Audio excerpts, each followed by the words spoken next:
How did you feel when you found out that you've been drafted from the Fremantle Dockers? Yeah, I was really excited.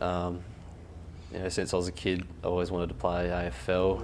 Just officially would like to welcome Stephen to the Fremantle Footy Club. Obviously a great achievement, being picked 3 in the national draft. So, well, I had all my family and friends there, so it was there's a fair few people there. I was really nervous. How you feeling, Stephen? Yeah, excited. Nervous. You going to make a speech? I wasn't sure what was going to happen, and I probably was struggling to sleep a bit the night before. I was just thinking about it, hoping I would get picked up and hopefully staying in Perth, and lucky enough I did. And yeah. What sacrifices did you have to make becoming an AFL footballer? Sort of a bit of a social life. My mates always were going out to parties and stuff, so I sort of stayed away from that and made sure I was just focusing on my footy and doing everything I could to give myself the best opportunity to make AFL. What do you do at the football club each day besides training? So we'll come in about 7:30, 8 o'clock each morning. We go through do some monitoring, so we record our heart rate and the heart rate variability, check in with the physios to make sure we're right. We also do a lot of recovery, weights, so get in the pool, making sure we're right for next week. Do also a lot of reviews and meetings of each game. Just work on things we need to improve on. What do you do on your day off each week? Well, my day off, if it's a game on a Sunday, we'll do a bit of recovery in the morning. And also I might go for a bit of surf in my time off if I can, if there's any surf around, and also I like to go and visit my mum and my family and go catch up with them for a bit. As a player, how important is it to be doing something outside of football? Yeah, it's pretty important.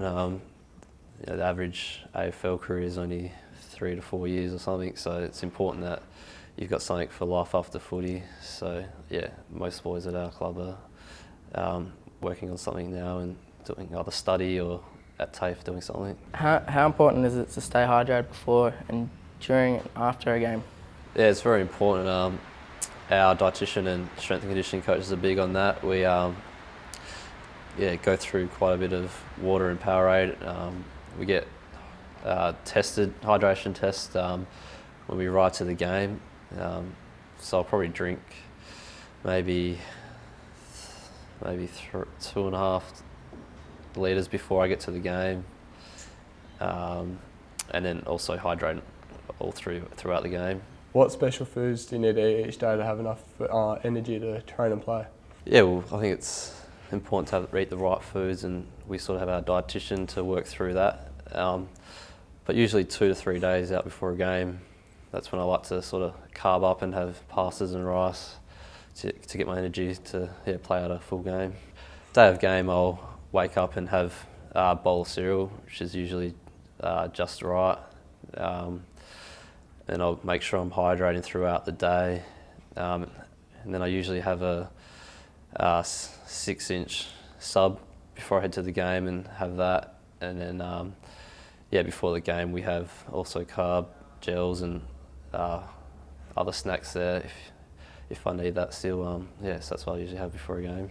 Who is your hardest opponent and why? I'd probably have to say Liam Picken from Western Bulldogs, probably one of my harder opponents I've played on. He usually plays a shutdown sort of tagging role on me, and he plays it pretty well. He's always niggling me and right on me and doesn't really give me much space around the ground. Which is your favourite AFL ground to play on and why? I have to say Patterson Stadium. I love just playing in front of our home crowd. They're always up and about and get behind the boys, and it's always great playing in front of them. What advice could you give a young man finishing Year 12 this year? I think maybe just stick at it and just give 100% effort, and if you do that you can just look back and have no regrets, and as long as you just give the effort then I think you'll be fine.